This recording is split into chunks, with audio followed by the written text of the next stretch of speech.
The story begins with Tom walking through the lane when he suddenly runs into Danny. Danny hands him the MP3 player Tom had asked for. At school, Tom has absolutely no interest in studies. His eyes are always on Lucy. He has liked her for a long time. After class, Lucy herself walks up to him and asks, "Can you help me with science? I'm really struggling with chemistry." Seeing her so close, Tom freezes for a moment. Lucy then says, "Meet me at Charlie's house. We'll study there." Tom agrees and goes home, where he lives with his grandmother, Nasi. At home, Tom sits with his grandmother as she reads him a part of the novel she wrote, but Tom doesn't enjoy it much. After a while, he leaves for Charlie's house to meet Lucy, but as soon as he arrives, he sees a man lying unconscious on the floor. Moments later, a group of thugs walk out of the room. They were recording something. Panicked, Tom tries to run, but one thug shoots him and all of them escape. 10 days later, Tom wakes up in the hospital. The doctor explains that while Tom was running, his phone was near his head and the bullet first hit the phone. Pieces of the phone went into his skull, but luckily, the damage wasn't too serious. The doctor warns him to inform them if anything strange happens. Tom immediately asks about Lucy, and Nasi tells him that she recovered long ago and went home. While returning home in a taxi, the driver keeps staring at Tom strangely, which irritates him. As Tom looks at the meter, he suddenly feels something odd and faints again. When he wakes up, he's on his bed at home. The next morning, Nasi notices his injury looks a bit better and suggests he go meet Lucy. Tom takes some flowers and visits her house. Her brother Ben lets him in. Tom apologizes for not being able to save her, but Lucy says, "Anyone in your place would have done the same. You were unarmed and alone." Still, Tom carries the guilt inside him. As he leaves the house, suddenly, he begins hearing the sounds of every electronic device around him. He even hears people's phone calls. His head spins, and on his way home, he starts seeing strange digital interfaces floating over electronic devices. Then he faints again. In his unconscious state, he clearly sees Eugene's phone and realizes Eugene was one of the attackers. Eugene even goes to the same school. Tom tells Danny about it, but Danny doesn't believe him. At school, when Tom sees Eugene again, he can now read his phone messages directly. He becomes certain Eugene was involved. In anger, Tom uses his power to spark Eugene's phone and destroy it. That night, Tom goes to a party with Danny. Sitting on a sofa, he looks into everyone's phones and finally figures out exactly who attacked Lucy. Furious, he walks toward Eugene, but Danny stops him and pulls him away. After that, Tom goes to meet Lucy. While they talk outside, he sees Eugene and his gang heading toward the basketball court. Lucy gets scared seeing them. Watching her like that, Tom decides that he has to teach those boys a lesson. Using his mind, he sends a message to Eugene's phone from an unknown number. "I'm coming to teach you a lesson." The next morning, Tom begins following them. They're going to meet an illegal dealer. While walking behind them, Tom hacks Eugene's phone and listens to all their conversations through the microphone. Even after the meeting, he doesn't leave them alone. He messes with the electronics in their room, switching lights on and off, playing music just to scare them. Meanwhile, he messages Lucy from the same unknown number. "I will protect you from the ones who hurt you." Lucy asks, "Who are you? And why are you helping me?" But Tom doesn't reply. The next day, all students are called to the auditorium for an announcement. Just before it begins, Tom hacks the presentation using his powers and plays a private video of Cash, one of the gang boys. The entire auditorium bursts into laughter while Cash runs out in embarrassment. Later, Tom meets Lucy and explains everything. She wants to know who is doing all this. While Tom pretends to adjust the radio, Lucy messages the unknown number again. "Are you the one doing all this?" Standing right there, Tom replies to her using only his mind. Tom asks her why they attacked her. Lucy explains that they wanted her brother to join the gang, and when he refused, they threatened to destroy her family. They got the chance and targeted her instead. When she asks again, "Who are you really?" Tom writes back, "You can call me iBoy." A few days later, Tom and Lucy are walking home at night when Eugene and his gang confront them. They mock Lucy and demand to know who's behind the unknown messages. Eugene grabs Tom and asks, "Tell the truth. Is it you?" Suddenly, Tom sends a message to all their phones. "You're holding the wrong guy, kid." Eugene is stunned, and Tom and Lucy escape. Now Tom knows these boys won't leave Lucy alone. He decides it's time to teach them a real lesson. Tom waits for the right moment. He already knows Eugene and his gang are planning to steal a car. As soon as they break in and sit inside, Tom locks the car using his powers. All of them start panicking. Tom turns on the radio and speaks in a disguised voice. "Who is your real gang leader?" The boys refuse to answer, so Tom makes the engine rev violently, smoke rises, and the car catches fire. Cash panics and screams. "Our leader is Cuts. "We're just school kids. Please let us go." Tom unlocks the door, and the boys run out before the car explodes. But Tom's revenge isn't over yet. Using his powers, he finds Cuts' full address, unaware that Danny is also part of the same gang. Cuts is watching TV with his men when suddenly a video of his own car appears, the one where Tom opened the door and peed inside. Enraged, Cuts runs out, and the moment he leaves, Tom sneaks into the flat. He destroys all electronic devices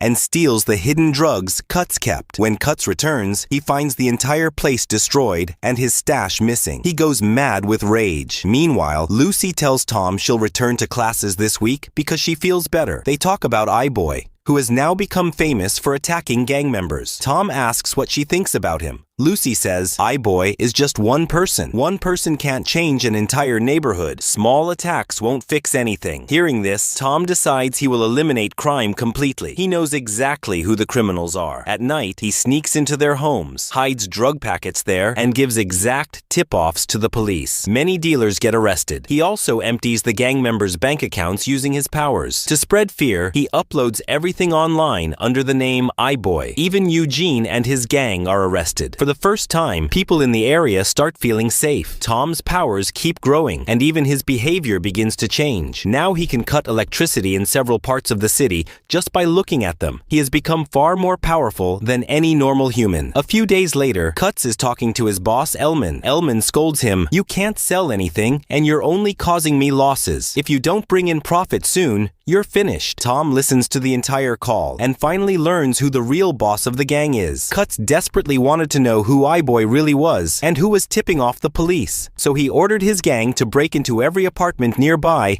and steal phones or any electronic device they could find. The whole gang spread across the neighborhood, breaking into homes and robbing people. The next morning, Tom realized that people on the internet were abusing him. Everyone was saying robberies were happening because of him, and innocent people were getting looted. That's when Tom understood that the people of London were fed up with the constant chaos happening just because someone was trying to find iBoy. Even his grandmother had lost a few things to the gang's break-ins, so Tom decided to stay low for a while. A few days later, when the thugs felt iBoy wasn't watching them anymore, they returned to their usual illegal activities. Tom was ready to strike again. He had become quieter than before, and Grandma Nasi started worrying that he might be getting into trouble. She told Danny to keep an eye on Tom and make sure he didn't fall into anything dangerous. Meanwhile, Cuts was walking toward his car, and far away, iBoy was watching him. Tom messaged Lucy, telling her that he would end everything tonight once and for all. But Lucy immediately stopped him. She reminded him that he could get himself killed and that taking the law into his own hands wasn't right. Tom understood what she meant, but he still didn't stop. Tom tried tracking Cuts' car using his phone, but Cuts had already thrown his phone into a trash bin. That made tracking him almost impossible. Suddenly, Tom heard the sound of a helicopter. There had been a big accident nearby, and the news channel's helicopter was rushing toward the scene. Tom quickly hacked into the helicopter's camera feed and spotted Cuts' car. Without wasting time, he grabbed his bicycle and started following him. Cuts reached a secret location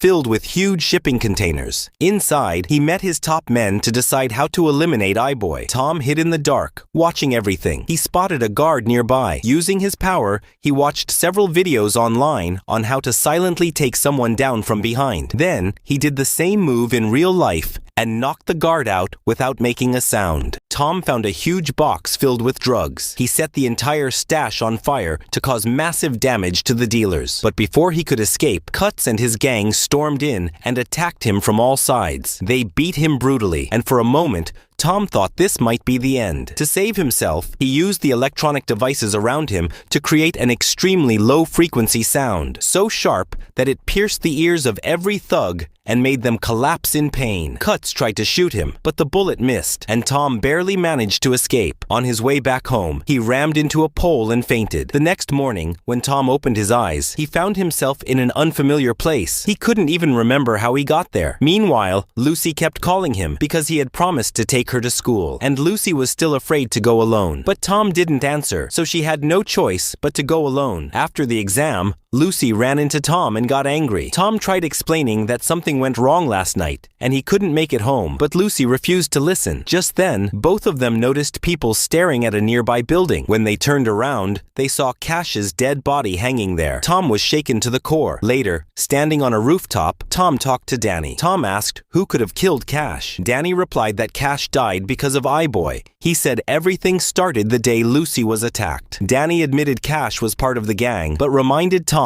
that no person is completely evil. Cash just couldn't handle the humiliation and broke down. Hearing this made Tom feel even worse. After Lucy's attack, the whole community, just like Danny, had split into two sides. Some people believed iBoy was doing the right thing, and others felt he was the real problem. Under all this tension, Tom started suffocating internally. He went to the doctor and begged him to remove the phone fragments from his brain, but the doctor said the surgery could be fatal and was almost impossible to perform. Hearing this, Tom walked away with a heavy heart. Later that night, someone banged on the door loudly. When Tom opened it, Kutz's men grabbed him. The gang's biggest boss, Elman, had come with them. Nazi came out to protect her grandson, but Kutz hit her so hard that she collapsed unconscious. Elman ordered his men to take her to her room. Elman told Tom that if he worked for him, he could change Tom's entire life. But Tom refused. Elman hated hearing no. His goon shoved Tom to the floor. Then Elman ordered him to track Lucy. Tom used his powers and discovered that Eugene and his gang had kidnapped her. Elman had even used his influence to get them released from jail. Tom understood that if he didn't obey, Lucy would be killed. Then Elman revealed the biggest blow. Danny had sold all the information for a bit of cash. Elman humiliated Danny in front of everyone, threw money at him, and kicked him out. Then he threatened Tom, saying that just like Tom emptied Kutz's bank account, he could also fill someone's account. If Tom didn't transfer money into Elman's account, Lucy would die. Tom slowly began the transfer, but at the same time, used his powers to call the police through Lucy's nearby phone. At the warehouse, Eugene and his gang were ready with guns. If Tom didn't follow orders, they would kill Lucy. Lucy yelled at them, reminding them they all grew up together, asking how they could fall this low. Suddenly, the police arrived. Eugene's gang quickly smashed the phone and hid Lucy in a corner. Her mouth was taped, so the police never heard her. When the phone broke, Tom felt a painful shock in his body. Elman sensed something was wrong and took Tom straight to the warehouse. While hiding from the police, Eugene dropped his gun. Lucy quickly grabbed it, but the police had already left. She pointed the gun at all three boys and told them to kneel, but she wasn't like them. She couldn't shoot. As she turned to leave, Elman walked in with his men. Lucy panicked, and Eugene attacked her from behind and snatched the gun. A thug then struck Tom on the head, bringing everything back under their control. Elman ordered Tom to complete the transfer, but this time, Tom snapped. He said, "Enough." He focused all his power on every phone in the room. Elman threw his own phone away instantly, realizing something was wrong, but the rest of the gang had no chance. Their phones exploded inside their pockets, injuring them badly. Eugene got distracted, and Lucy suddenly attacked him. In all the chaos, Elman ran outside. Tom chased after him, but Elman hit him from behind with an iron rod and beat him brutally. Tom tried using his high-frequency power again, but Elman slammed his forehead into Tom's, knocking him unconscious.